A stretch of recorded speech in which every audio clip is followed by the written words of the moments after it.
1994 година. Сега да видим дали ще има първи опасен удар във вратата. Да, има и първи гол. 1-0 за отбор. Още веднъж да видим този гол. Лечков, Костадинов. Върната топка към Балъков.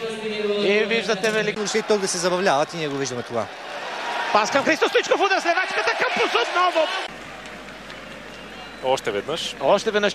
Матч на отбора. И рита топката. А тук бележат гол. Бележат гол първо белите. Опитва се да ги прехвърли. Така се учи да бие фалове. След това рита от центъра, от 45 метра топката и се мъчи да оцели врат. Великолепен гол на Мартин Петров. Още веднъж феноменалното изпълнение на Мартин Петров. А и за да могат те да му благодарят за празника, който той създава. Толкова добра форма, само на 39 години. С по 14-15 години по-млад от някои от другите футболисти на терена.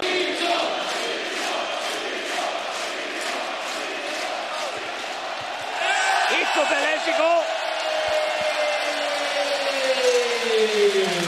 Бе даден и последния съдийски сигнал, струва ми се. Това е края на матча, макар и по-раничко. Още веднъж техничното